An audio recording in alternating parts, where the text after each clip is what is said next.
الذين يأكلون الربا لا يقومون إلا كما يقوم الذي يتخبطه الشيطان من المس ذلك بأنهم قالوا إنما البيع مثل الربا وأحل الله البيع وحرم الربا فمن جاءه موعظة من ربه فانتهى فله ما سلف وأمره إلى الله ومن عاد فأولئك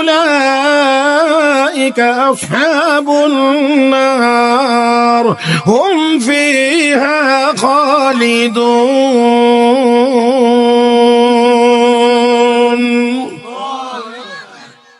يا أيها الذين آمنوا لا تأكلوا الربا أضعافا مضاعفا الله رب العالمين عربوا يا أيها الذين آمنوا اتقوا الله وذروا ما بقي من الربا إن كنتم مؤمنين فإن لم تفعلوا فأذنوا بحرب من الله ورسوله وإن تبتم فلكم رؤوس أموالكم لا تظلمون ولا تظلمون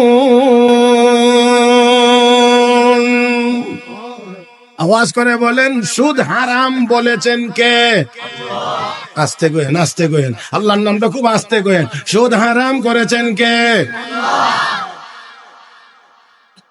আর আর আর আর আমার নবী এই সুদের ব্যাখ্যা দিতে গিয়ে, হারামের ব্যাখ্যা দিতে গিয়ে আমার নবী বলেছেন আর রিবা সাবউনা জুজআ الربا 70 جزءا أيسرها أن ينكح الرجل أمه আল্লাহ রাসূল বলেন সুদের গুনার 70টা স্তর আছে, 70টা।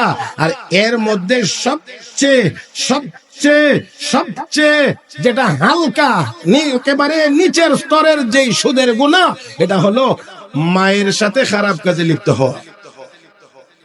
নবী বলছেন, সেই জন্য আমাকে বলতে হচ্ছে, না হয় এমন কথা মুখে উচ্চারণ করার কথা না।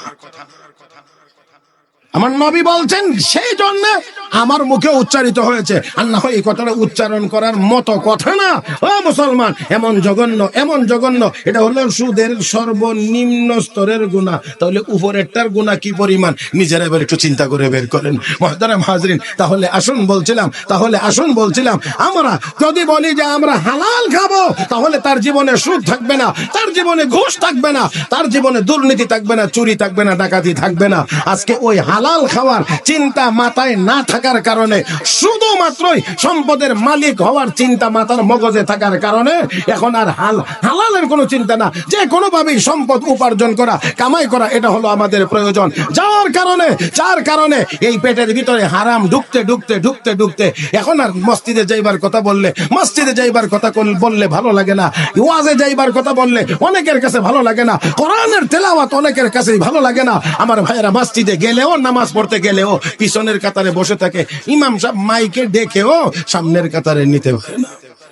আদর্শ ইসলামী সমাজ কল্যাণ পরিষদ কটলপুর ফেঞ্চুগঞ্জ সিলেট কর্তৃক আয়োজিত আজকের এই 21তম বার্ষিক ইসলামী মহাসম্মেলনের চলমান অধিবেশনের মুহতারাম সভাপতি, উপস্থিত হযরত উলামায়ে কেরাম, সমবেত দিনদার ইমানদার মুসলমান ভাইয়েরা, পর্দার আড়ালে অবস্থানরত শ্রদ্ধা সম্মানিত মা ও বোনেরা, রব্বে করিমের দরবারে শুকরিয়া আদায় করছি, যিনি আমাদেরকে অত্যন্ত দয়া করে, মায়া করে, মেহেরবানি করে আসরের নামাজের পরে অত্যন্ত মুবারক সময়ে কোরআন হাদিসের কিছু কথা বলার এবং শোনার জন্য আমাদেরকে একত্রিত হয়ে বসার তৌফিক দান করেছেন। মহব্বতের সাথে সবাই উচ্চ আওয়াজে পড়ি আলহামদুলিল্লাহ।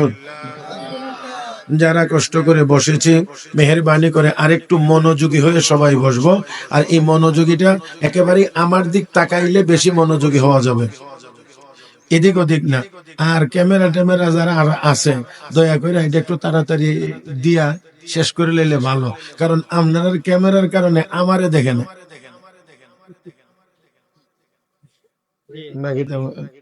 হ্যাঁ, আপনারা ক্যামেরার কারণে আমারে দেখেন না, আমি তো দূর থেকে আসলাম, আমি কিছু কথা বলবো তো আমারে দেখতো না নিয়ারা। তাতে এই সুযোগটা একটু করে দেন। আর যারা বসেছেন একেবারেই আমার দিকে তাকাইবেন বলে আমি আশা করছি, একেবারেই আমার দিক। সময় বেশি না, আসরের নামাজের পরে এখন সময় বেশি হয় না, একেবারেই অল্প। এই অল্প সময়ে আমি কয়েকটি কথা বলার চেষ্টা করব, আল্লাহ যেন বলার তৌফিক দান করেন।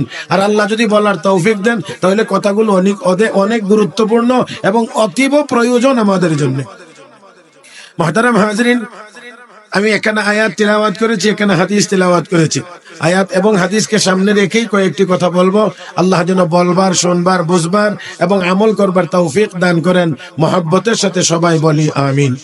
মুহতারাম হাজরিন, আমরা দুনিয়াতে যে কাজ করি প্রত্যেকেই তার কাজের মধ্যে, তার কর্মের ভিতরে কোনো না কোনো একটা মজা সে পায়। যারা জমি জামাতে কাজ করে, কৃষিকাজ, তারা এই কৃষিকাজের ভিতরে একটা তৃপ্তি পায়, একটা মজা পায়, একটা স্বাদ আছে তাদের। যারা চাকরি করে, চাকরিতে তাদের একটা মজা আছে। যারা ব্যবসা বাণিজ্য করে, তাদের ব্যবসা বাণিজ্যের ভিতরে একটা মজা আছে। কি বলেন? অবশ্যই আছে। এইভাবে করে যে কোনো দিকে যাবেন, দুনিয়াতে যে কোনো কাজ আমরা করি, এমনকি কোনো পোশাক যে পরি আমরা, যে পোশাক গুলো, প্রত্যেকটা পোশাকেরই এক একটা মজা আছে, স্বাদ আছে।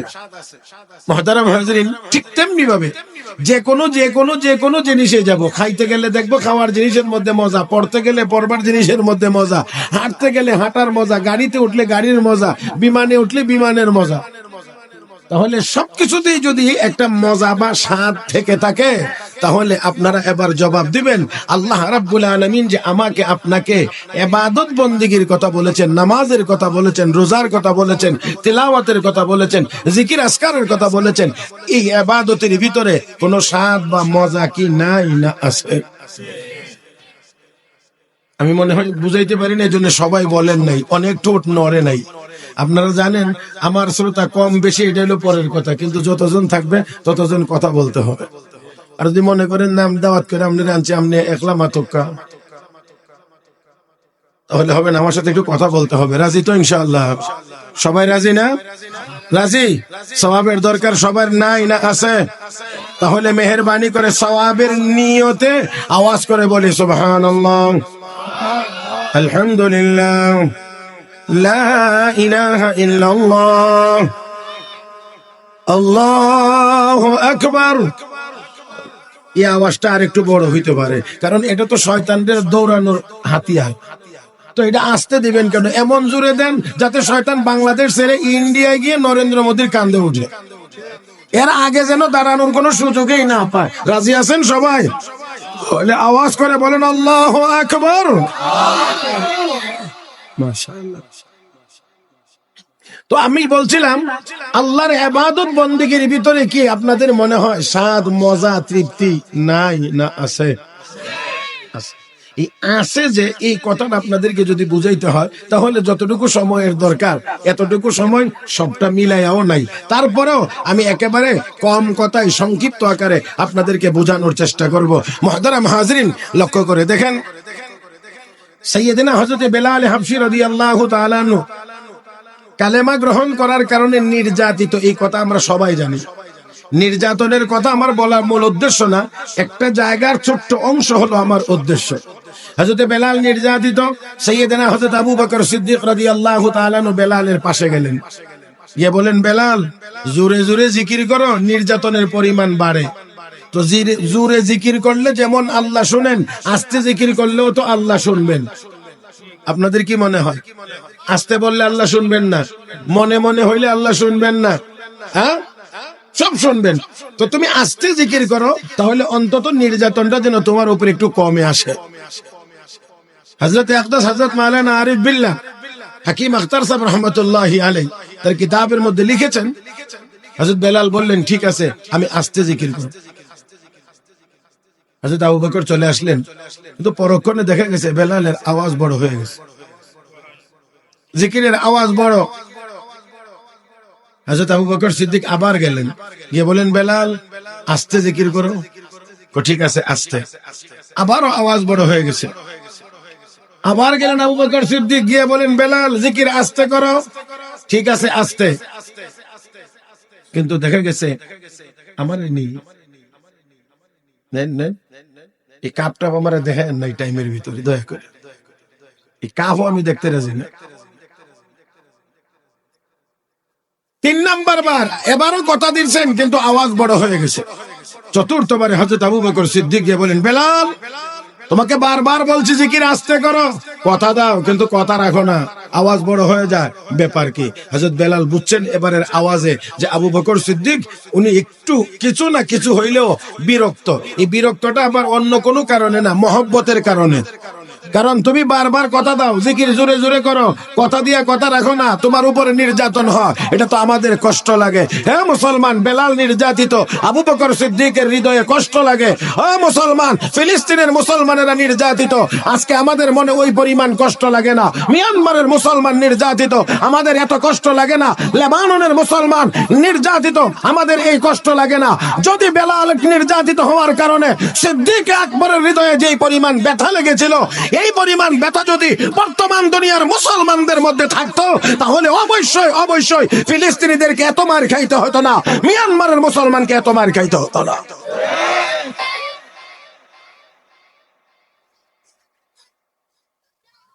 আবু বকর সিদ্দিকের আওয়াজে বুঝছে যে উনি একটু চড়া। ডাক দেখো নবীর সাহাবী আবু বকর, শুনেন, আমি আপনাকে কথা দিই যে কি আস্তে করব, আর কথা মোতাবেক আমি শুরুটাও করি আস্তে, কিন্তু আমি যখন আমার আল্লাহর জিকির শুরু করে দেই, আমি আমার আল্লাহর নামের স্বাদ আর মজা আমার কলবে পাইতে থাকি। এত আস্তে বললেন, আর একটু জোরে কোন, সবাই মিলে একসাথে বলেন, এ মুসলমান, আল্লাহর নামের ভিতরে স্বাদ আর মজা নাই না আছে? আমি আমার আল্লাহর নামের স্বাদ আর মজা আমি আমার কলবে পাইতে থাকি। আবু বকর সিদ্দিক শোনেন গো, আমি যখন আমার আল্লাহর নামের স্বাদ আর মজার ভিতরে ঢুকে যাই, আমার আওয়াজ কেমন করে বড় হয় এটাও আমি বলতে পারি না। আর ওই সময় কাফের বেঈমানেরা আমার উপরে কি জুলুম নির্যাতন করে, আমি বেলাল মোটেও টের পাই না। আওয়াজ করে এবার জবাব দিতে হবে, আল্লাহর ইবাদতের ভিতরে, আল্লাহর জিকিরের ভিতরে স্বাদ আর মজা নাই না আছে? ও মুসলমান, অবশ্যই আছে। এত মজা, এত স্বাদ আর এত মজা যা কখনোই কমে না, শুধু বাড়ে, শুধু বাড়ে, শুধু বাড়ে। আমার ভাইয়েরা, কোরআনের তেলাওয়াতের মজা কমে না, বাড়ে। জিকিরের মজা কমে না, দিন দিন বাড়ে। ও মুসলমান, যেই মজা বাড়ে সেই দিকে আমরা যাই না, যেই মজা পারে না, কমে, আরো হৃদয়ে অস্থিরতা সৃষ্টি করে, আমরা সেই দিকে দৌড়াই। গান বাজনা মজা, একবার মজা, দুইবার মজা, 3 নম্বর বারে আর মজা লাগে না। আর গান শুনলে হৃদয়ে অস্থিরতা সৃষ্টি হয়। আমার বন্ধুরা, আর জিকিরের দ্বারা কলব শান্ত হয়। আলা বিযিকরিল্লাহি তাতমাইন্নুল কুলুব, জিকিরের দ্বারা মুমিনের কলব শান্ত হয়। এই জন্য লক্ষ্য করে দেখুন, আগের দিনে মানুষের মধ্যে অভাব ছিল, কিন্তু এত অস্থিরতা ছিল না। এখন টাকার অভাব নাই, তারপরেও অস্থিরতা বন্ধ হয় না। হ্যাঁ হ্যাঁ হ্যাঁ, ভালো ভালো করে বুঝে শুনে, বুঝলে বুঝে শুনে বলেন। আজকে টাকা পয়সার অভাব নাই, বাড়ি গাড়ির অভাব নাই, কিন্তু অস্থিরতা, অস্থির অস্থির অস্থির। আগের মানুষের মধ্যে টাকা পয়সা কম ছিল, খাবারের অভাব ছিল, কিন্তু এত অস্থিরতা ছিল না। কারণ ওই যে আগে ইবাদত বন্দেগী ছিল, নামাজ কালাম ছিল, কোরআন তেলাওয়াত ছিল। ঘরের সামনে মুরব্বীরা ফজরের নামাজের পরে কোরআনের তেলাওয়াত করতো, মহিলারা ঘরের ভিতরে বসে গুনগুন করে কোরআনের তেলাওয়াত করতো। এখন সেই তেলাওয়াতের জায়গা গান বাজনা দখল করে নিয়ে গেছে। আল্লাহ আমাদের সবাইকে বুঝার তৌফিক দান করুন, সবাই বলি আমিন। মুহতারাম হাজিরিন, মুহতারাম হাজিরিন, তাহলে আসুন আমরা একটু সামনের দিকে যাই। বলার উদ্দেশ্য হলো, আমার মূল কথাটা হলো, আল্লাহর ইবাদতের ভিতরে স্বাদ মজা অবশ্যই আছে। রাসূলের সাহাবী হযরত খুবাইব রাদিয়াল্লাহু তাআলা আনহুকে জেলখানাতে বন্দী করে রাখা হয়েছিল। কাফের বেঈমানরা বন্দী রেখেছিল অনেক দিন পর্যন্ত। সর্বশেষ হযরত খুবাইব রাদিয়াল্লাহু তাআলা আনহুকে নেওয়া হয়েছে ময়দানে, ফাঁসিতে ঝুলানো হবে হাজার হাজার দর্শক। আর সেই জায়গাতে নবীর শ্বশুর আবু সুফিয়ান ইবনে হারব তখনও মুসলমান হন নাই, পরে মুসলমান হয়েছেন মক্কা বিজয়ের সময় রাদিয়াল্লাহু তাআলা আনহু। সেই আবু সুফিয়ান ইবনে হারব হাজার হাজার জনতার উপস্থিতিতে হযরত খুবাইবকে একটা প্রস্তাব দিয়েছিলেন, খুবাইব একটা প্রস্তাব দেই, প্রস্তাবটা যদি তোমার কাছে গ্রহণযোগ্য হয় আর তুমি যদি এটার উপরে সমর্থন জানাও তাহলে তোমাকে ছেড়ে দেওয়া হবে, তোমাকে আর ফাঁসিতে ঝুলানো হবে না, বাস্তবায়ন করা লাগবে না, শুধু হ্যাঁ বললেই হবে, শুধু হ্যাঁ বললেই হবে, ইয়েস বললেই হবে। কি প্রস্তাব? ও প্রস্তাবটা হলো তোমার জায়গায় তোমার নবীকে হত্যা করা হোক আর তোমাকে ছেড়ে দেওয়া হোক। হ্যাঁ, নাউজুবিল্লাহ বলাটা তো সহজ বলছেন, ঠিক আছে, একেবারে জায়গা মতোই বলছেন, সঠিকভাবেই বলেছেন, কিন্তু ফাঁসির দড়িটা মাথার উপরে ঝুলতেছে আর এমন একটা সময় বলছে তুমি শুধু শব্দগত সমর্থন, শুধু হ্যাঁ বলো, তোমার নবীকে আনতেও হবে না, ফাঁসি দিতেও হবে না, শুধু প্রস্তাবটা সমর্থন করো যে হ্যাঁ তোমাকে ছেড়ে দেওয়া হবে। আমি আর আপনি হইলে কিতাবে মাসালা না থাকলেও নিজেরা মাসালা তৈরি করে ফেলতাম, জান বাঁচানি ফরজ। এই মাসালার মাধ্যমে আমরা এমন কথা বলে ছুটিয়া চলে আসতাম, কিন্তু নবীর সাহাবী, নবীর হাতে গড়া সৈনিক, নবীর সাহাবী, নবীর হাতে গড়া সৈনিক, যারা কাফের বেঈমানদের মোকাবেলায় বড় কঠোর, নিজেদের বেলায় বড় দয়ালু, তারা অবশ্যই কোনো কাফের বেঈমানের সামনে মাথা নত করতে রাজি না। মুহাম্মাদুর রাসূলুল্লাহ ওয়াল্লাযীনা মাআহু আশিদ্দাউ আলাল কুফফার রুহামাউ বাইনাহুম তারাহুম রুকআন সুজদা ইয়াবতাগুনা ফাদলান মিনাল্লাহি ওয়া রিদওয়ানা। আরে বলেন তো, আরেকটু জোরে বলেন। চিন্তা করতেছেন আসরের নামাজের পরে মাত্র শুরু হইলে আরো বড় বড় মেসাব রাইব, এর লাগে তো কিছু রাখতে হইব, এমন নি? তাহলে আল্লাহু আকবার, আর একটু জোরে মাশাআল্লাহ। তো সাহাবায়ে কেরাম নবীর হাতে গড়া সৈনিক, যাদের গুণাবলীর কথা আল্লাহ কোরআনে উল্লেখ করেছেন। সেই সাহাবী হযরত খুবাইব রাদিয়াল্লাহু তাআলা কে বলা হয়েছে, ও খুবাইব, তোমার জায়গায় তোমার নবীকে হত্যা করা হোক আর তোমাকে ছেড়ে দেওয়া হোক, আরামে আনন্দে দুনিয়াতে থাকবে।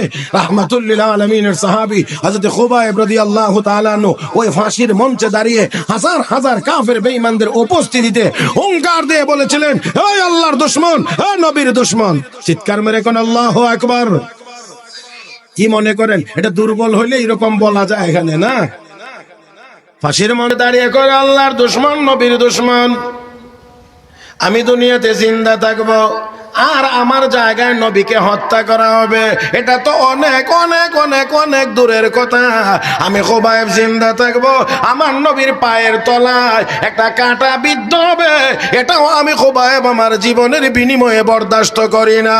হে মুসলমান, শাহাদাতের মুহূর্তেও হযরত খুবাইব রাদিয়াল্লাহু তাআলা বলেন, আমি বেঁচে থাকবো, নবীর পায়ে একটা কাঁটা বিদ্ধ হবে, এটাও আমার জীবনের বিনিময়ে বরদাস্ত করি না। হে মুসলমান, আমরাও তো সেই খুবাইবের উত্তরসূরি, বলেন, আওয়াজ করে বলেন, আমরাও তো সেই খুবাইবের উত্তরসূরি।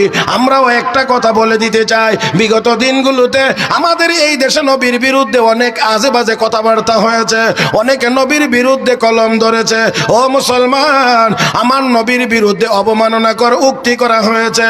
আমরা বলতে চাই, এই বাংলার জমিন 5 লাখ মসজিদের জমিন, এই বাংলার জমিন হাজার হাজার মাদ্রাসার জমিন, এই বাংলার জমিন লক্ষ লক্ষ উলামায়ে কেরামের জমিন, যেই জমিনের নিচে হযরত শাহজালাল শাহপরান সহ আল্লাহর অসংখ্য গণিত ওলিয়া উলিয়ারা ঘুমায়, যেই জমিনের উপরে লক্ষ লক্ষ উলামায়ে কেরাম বিচরণ করে, এই জমিনে বসে আমার নবীর বিরুদ্ধে আর কেউ এক লাইন লিখবে, এই সুযোগ বাংলার মুসলমান আমরা আর কাউকে দিতে চাই না।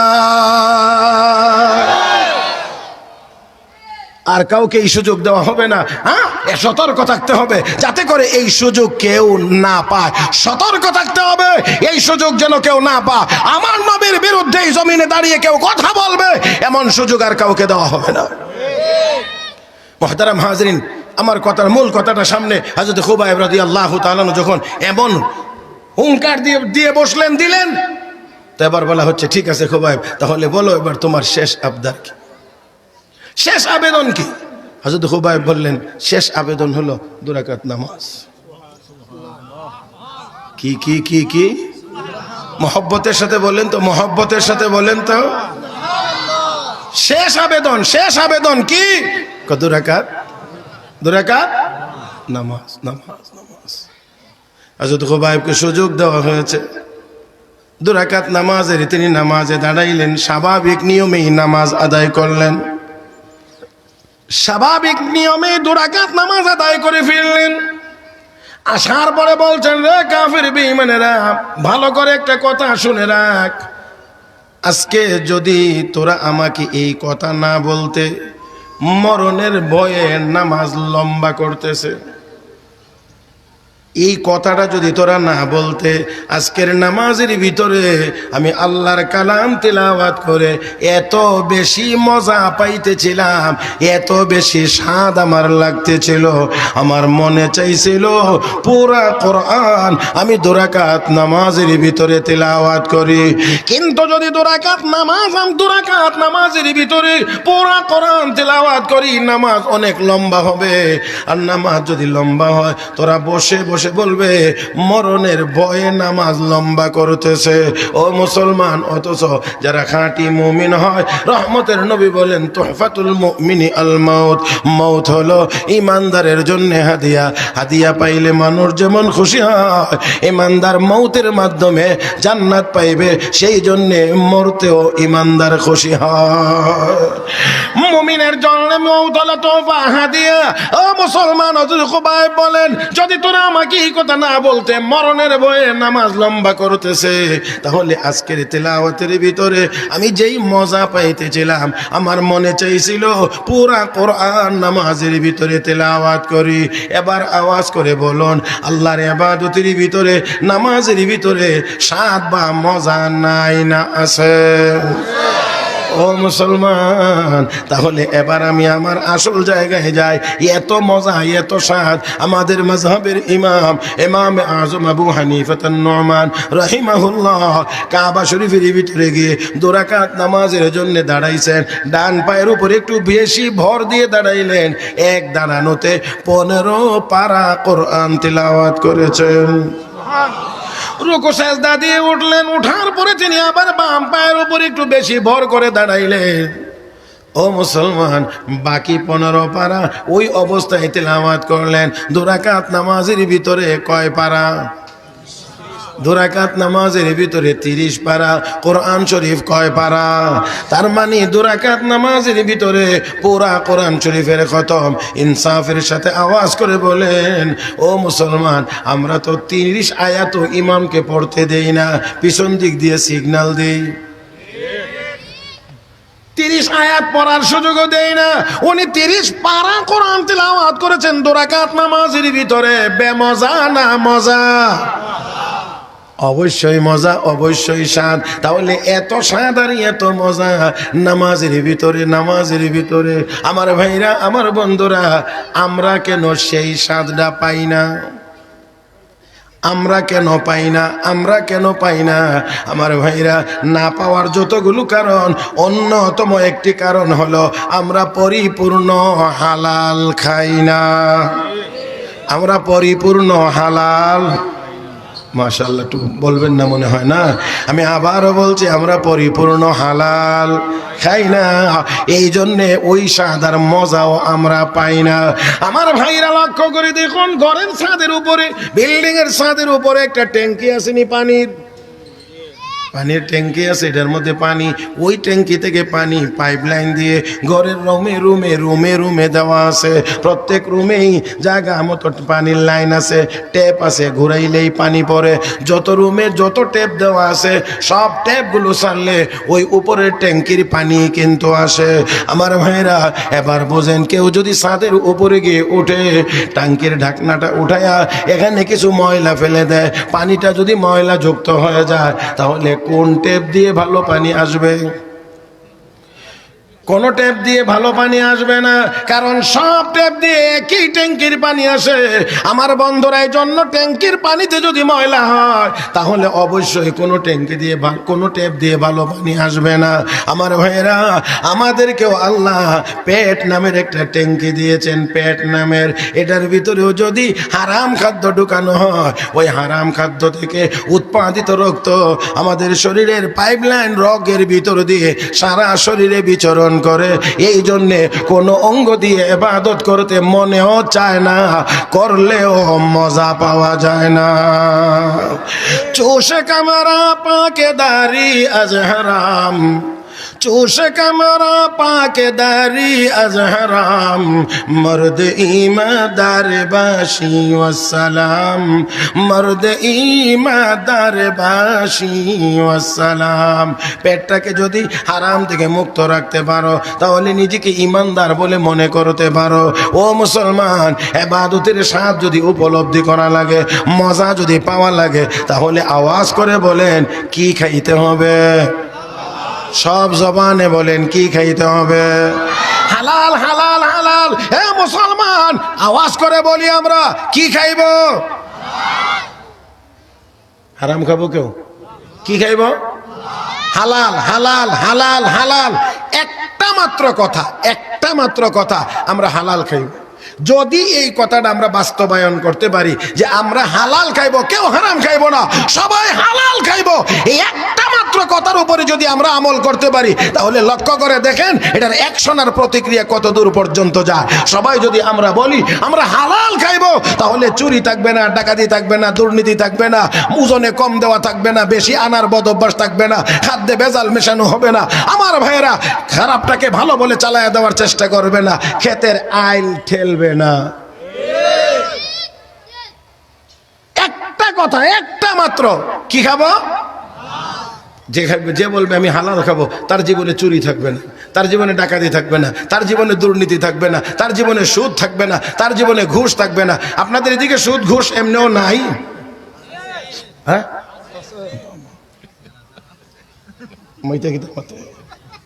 সুদও আছে, ঘুষও আছে। আচ্ছা বলেন দেখি কোনটা হালাল? কথা কন, কোনটা হালাল? সব হারাম, হারাম হারাম।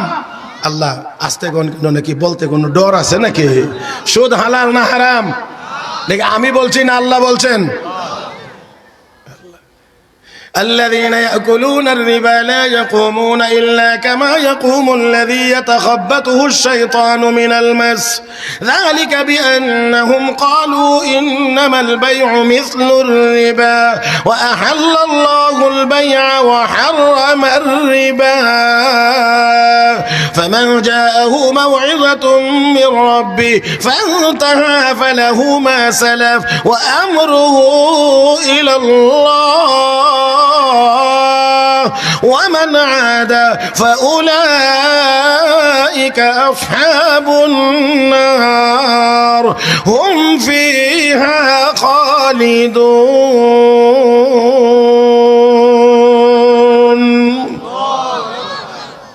يا أيها الذين آمنوا لا تأكلوا الربا أضعافا مضاعفا الله رب العالمين عربوا يا أيها الذين آمنوا اتقوا الله وذروا ما بقي من الربا إن كنتم مؤمنين فإن لم تفعلوا فأذنوا بحرب من الله ورسوله وإن تبتم فلكم رؤوس أموالكم لا تظلمون ولا تظلمون আওয়াজ করে বলেন সুদ হারাম বলেছেন কে? আল্লাহ। আস্তে কইেন, আস্তে কইেন, আল্লাহর নামটা খুব আস্তে কইেন। সুদ হারাম করেছেন কে? আল্লাহ। আর আর আর আর আমার নবী এই সুদের ব্যাখ্যা দিতে গিয়ে, হারামের ব্যাখ্যা দিতে গিয়ে আমার নবী বলেছেন আর রিবা সাবউনা জুজআ, আর রিবা সাবউনা জুজআ আইসারুহা আইয়ানকিহার রাজুলু উম্মাহ। আল্লাহ রাসূল বলেন সুদের গুনার 70টা স্তর আছে, 70টা, আর এর মধ্যে সব সবচেয়ে সবচেয়ে সবচেয়ে যেটা হালকা একেবারে নিচের স্তরের যেই সুদের গুনাহ, এটা হলো মায়ের সাথে খারাপ কাজে লিপ্ত হওয়া। নবী বলছেন, সেই জন্য আমাকে বলতে হচ্ছে, না হয় এমন কথা মুখে উচ্চারণ করার কথা না। আমার নবী বলছেন, সেই জন্য আমার মুখে উচ্চারিত হয়েছে, আর না হয় এই কথাটা উচ্চারণ করার মতো কথা না। ও মুসলমান, এমন জঘন্য, এমন জঘন্য। এটা হলো সুদের সর্বনিম্ন স্তরের গুনাহ। তাহলে উপরেরটার গুনাহ কি পরিমাণ, নিজেরা এবার একটু চিন্তা করে বের করেন। মুহতারাম হাজরিন, তাহলে আসুন বলছিলাম, আমরা যদি বলি যে আমরা হালাল খাবো, তাহলে তার জীবনে সুদ থাকবে না, তার জীবনে ঘুষ থাকবে না, তার জীবনে দুর্নীতি থাকবে না, চুরি থাকবে না, ডাকাতি থাকবে না। আজকে ওই হালাল খাওয়ার চিন্তা মাথায় না থাকার কারণে, শুধুমাত্রই সম্পদের মালিক হওয়ার চিন্তা মাথার মগজে থাকার কারণে এখন আর হালালের কোনো চিন্তা না। যে কোনোভাবেই সম্পদ উপার্জন করা, কামাই করা, এটা হলো আমাদের প্রয়োজন। যার কারণে এই পেটের ভিতরে হারাম ঢুকতে এখন আর মসজিদে যাইবার কথা বললে ভালো লাগে না, ওয়াজে যাইবার কথা বললে অনেকের কাছে ভালো লাগে না, কোরআনের তেলাওয়াত অনেকের কাছেই ভালো লাগে না। আমার ভাইয়েরা মসজিদে গেলেও, নামাজ পড়তে গেলেও পিছনের কাতারে বসে থাকে, ইমাম সাহেব মাইকে ডেকেও সামনের কাতারে নিতে পারে না। ভালো লাগে না, মজা লাগে না। সেই জন্য আসেন ছোট্ট একটা ঘটনা আপনাদেরকে শোনাইতেছি। দারুল উলুম দেওবন্দ মাদ্রাসার এলাকায় একজন বুজুর্গ ছিল, তার নাম ছিল আব্দুল্লাহ। কিন্তু দারুল উলুম দেওবন্দ মাদ্রাসার আসাতিজায়ে কেরাম তাকে সম্মান করে, তাকে ডাকতেন শাহজি আব্দুল্লাহ। সবাই ডাকতেন শাহজি আব্দুল্লাহ, খুব সম্মান করে ডাকতেন। খুব বড় আলেম ছিল না, কিন্তু লোকটা বড় বুজুর্গ মানুষ ছিল, নেককার মানুষ ছিল। এই যুবক মানুষটি, এই শাহজি আব্দুল্লাহ, তার ইনকাম ব্যবস্থা, সোর্স অফ ইনকাম, উপার্জন ব্যবস্থা ছিল মাঠে গিয়ে ঘাস কাটতেন। ঘাস, এক বোঝা পরিমাণ ঘাস মাথায় বহন করে যতটুকু আনতে পারে, এই এক বোঝা ঘাস কেটে আনতেন, বাজারে এনে বিক্রি করতেন। অন্য মানুষেরাও এরকম ঘাস বিক্রি করত, কিন্তু তাদের ঘাস কেনবার জন্য ক্রেতাদের এত ভিড় বা আগ্রহ থাকতো না। শাহজি আব্দুল্লাহর কাছ থেকে ঘাস কেনার জন্য যতটা আগ্রহ তাদের ছিল। জিজ্ঞাসা করা হলো কেন? শাহজি আব্দুল্লাহর ঘাস নিয়ে খাওয়াইলে গরু বকরির উপরেও আল্লাহর পক্ষ থেকে বরকত নাজিল হয়। ক্রেতাদের খুব ভিড়, চাহিদা বেশি। আমি আর আপনি হইলে তো দাম বাড়ানোর চিন্তা করতাম। এত ক্রেতা, এত চাহিদা, তাহলে 5 টাকাটা 25 টাকা হয়ে যেত রাতারাতি। কিন্তু শাহজি আব্দুল্লাহর কাছে এটা নাই। পদ্ধতি বলে দিছেন, আমি বাজারে ঘাস নিয়ে প্রবেশ করলে দৌড় দিয়া যে গিয়া আগে আমার ঘাসের বোঝায় হাত লাগাইতে পারবা, ওই দিনের ঘাস সেই পাইবা। দাম নির্দিষ্ট, মাত্র 6 পয়সা। দারুল উলুম দেওবন্দ মাদ্রাসার সুদীর্ঘ 56 বছরের প্রিন্সিপাল হযরতে আকতাস হযরত মাওলানা কারি তৈয়ব সাহেব রহমতুল্লাহি আলাইহি বহুত বড় আল্লামা ফাহামা ছিলেন। সেই কারি তৈয়ব সাহেব রহমতুল্লাহ আলাইহি তার খুতুবাতের ভিতরে লিখেছেন, 6 পয়সা, শীতের দিনেও 6 পয়সা, গরমের দিনেও 6 পয়সা, রৌদ্র উঠলেও 6 পয়সা, বৃষ্টি হলেও 6 পয়সা। দামের মধ্যে কোনো ব্যবধান। 6 পয়সা বিক্রি করতেন, 3 ভাগ করতেন। 6 পয়সাকে 3 ভাগ করলে কত করে পড়ে? 2 পয়সা। 2 পয়সা নগদ, তদনগদ ফকির মিসকিনদের মধ্যে দান করে দিতেন। 2 পয়সা দিয়ে চাউল ডাউল কিনে নিজের সংসার চালাইতেন। আর 2 পয়সা দিয়ে প্রতিদিন করে জমাইতেন, 2 পয়সা করে জমায়া সবগুলো সারা বছরে যা জমতো সবগুলো দিয়ে একদিন ভালো করে মাছ তরকারি গোশত কিনে দারুল উলুম দেওবন্দ মাদ্রাসার সকল আসাতিজায়ে কেরামকে এক বেলা দাওয়াত করে খাওয়াইতেন। সারা বছর জমাইয়া এক বেলা দাওয়াত করে খাওয়াইতেন। দারুল উলুম দেওবন্দ মাদ্রাসায় তখন যারা ছিলেন, এক একজন শিক্ষক এক একজন বড় মাপের আল্লাহর ওলি ছিলেন। হ্যাঁ এখনো আছেন, তবে তখন আরো বড় বড় মাপের ওলিয়া উলিয়ারা ছিলেন। ও মুসলমান, এক একজন সাহেব নিসবত আল্লাহর ওলি ছিলেন। ওই সকল ওলিদেরকে, ওই সকল বুজুর্গদেরকে, আল্লাহওয়ালাদেরকে দাওয়াত করে তিনি খাওয়াইতেন।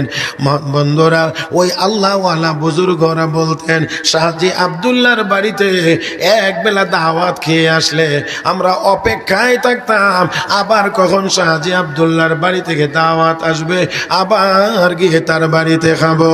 হুজুর কেন গো আপনারা এই গরিব মানুষটির বাড়িতে খাওয়ার জন্য এত আগ্রহী, কারণটা কি? লোকটা গরিব মানুষ, কত ধনী মানুষের আপনাদেরকে দাওয়াত করে খাওয়ায়, তাদের বাড়িতে খাওয়ার জন্য এত আগ্রহ নাই, এই লোকটার বাড়িতে খাওয়ার জন্য কেন এত আগ্রহ? ডাক দিয়ে শোনো, এটা খাবারের লোভে না, পেট ভরার জন্য শুধু না, শাহজি আব্দুল্লাহর বাড়ির খানা এত এত এত বেশি হালাল, এত বেশি হালাল, যে হালাল হওয়ার কারণে তার বাড়ির খানাটা এত বেশি নুরানি আর এত বেশি বরকতি।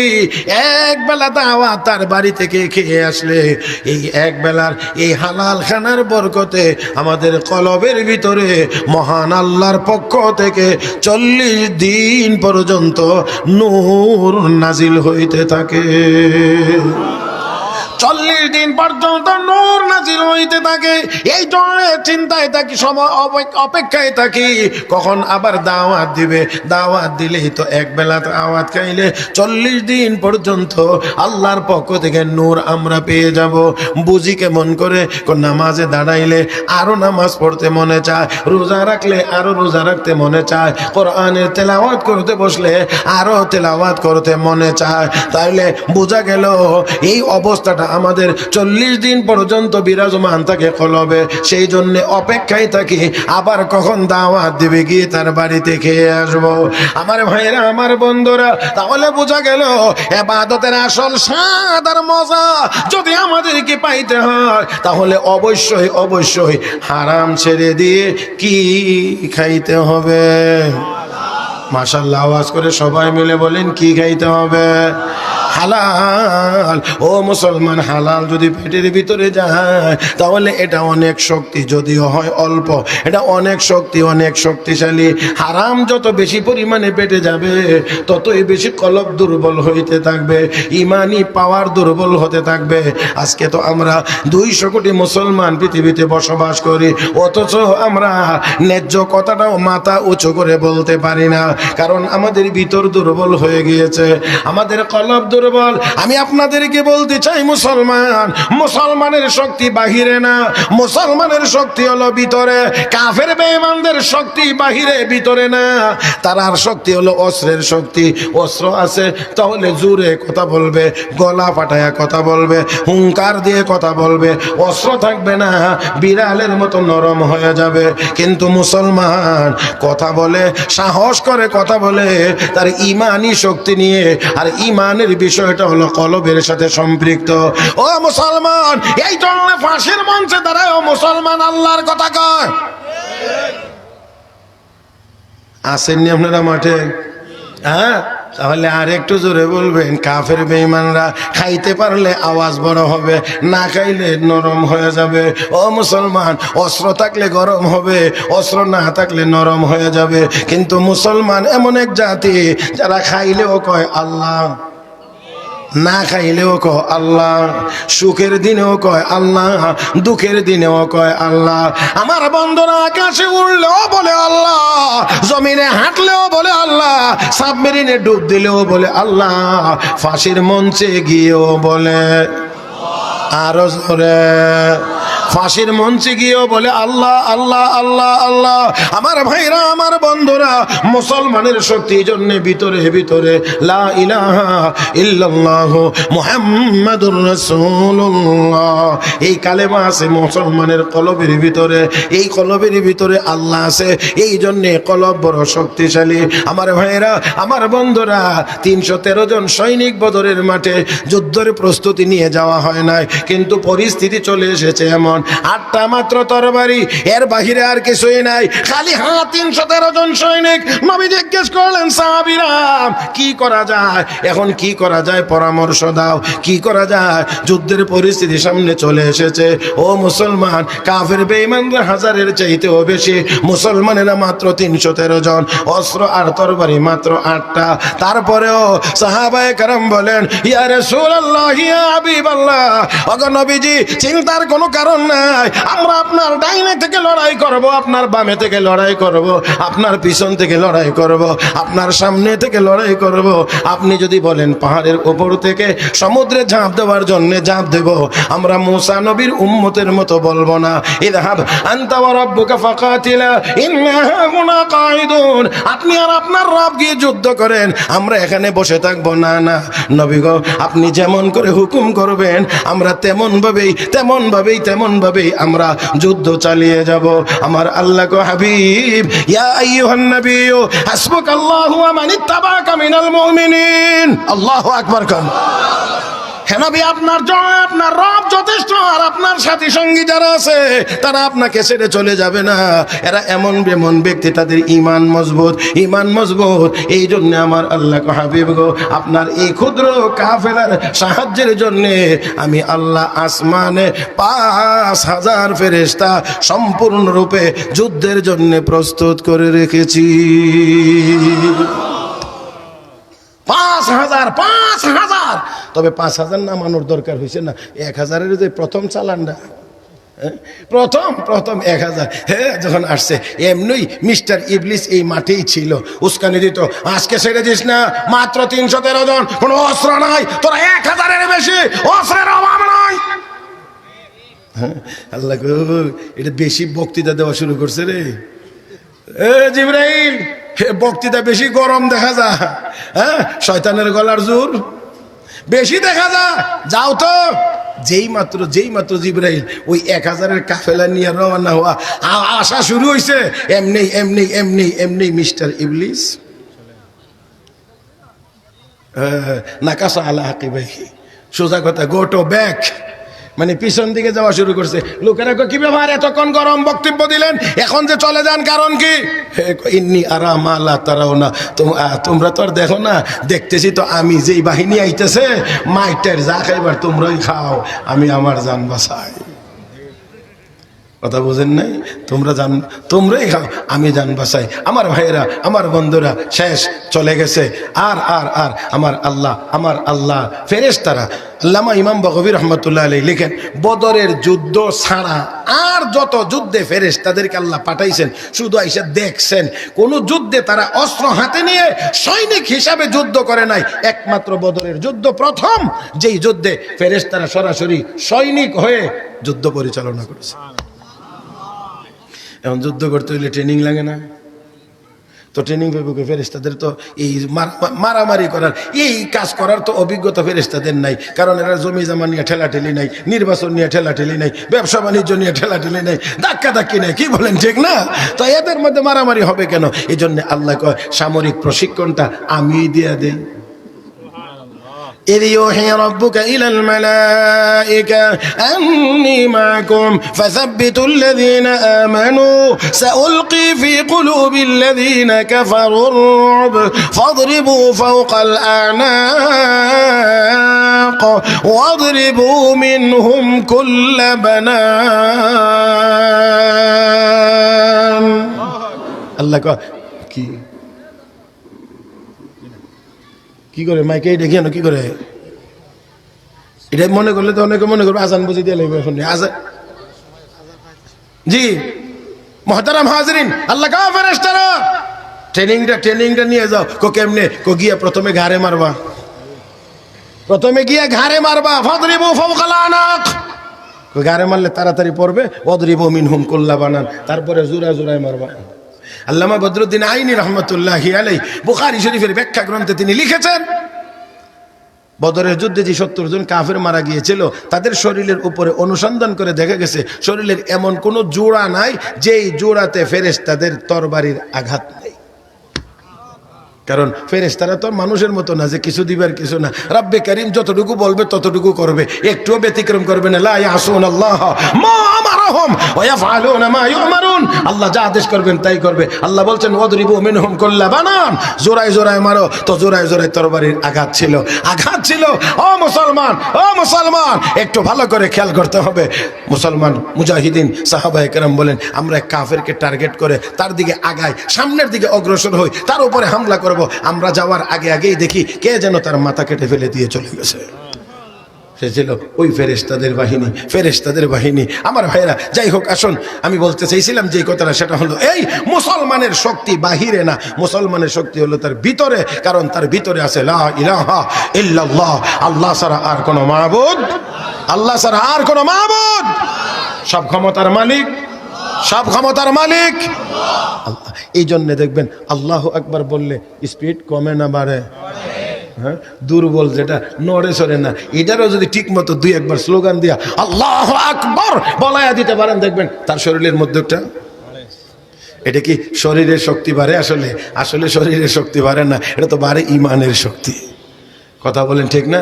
ইমানের শক্তি বাড়ে। মুয়াজ্জিন যখন আজান দেয়, মুয়াজ্জিন যখন আজান দেয়, আজানের শব্দ যত দূর যায় মিস্টার ইবলিস তত দূর পর্যন্ত পলায়ন করে।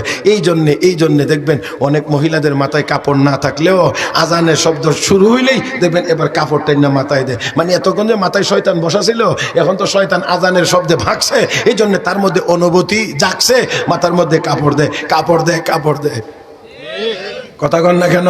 তো শয়তান ভাগে, শয়তান ভাগে। আল্লাহু আকবার বললে আওয়াজ যত দূর যায় শয়তান তত দূর পর্যন্ত পলায়ন করে। তো শয়তান যখন চলে যায় তখন তো মুসলমানের মধ্যে ইমানি চেতনা অবশ্যই জাগ্রত হবে, অবশ্যই জাগ্রত হবে। আমার ভাইয়েরা, আমার বন্ধুরা, তাই আসুন বলতে চাই, আমরা মুসলমান, আমরা মুসলমান, আমাদের শক্তি হলো আমাদের ইমান।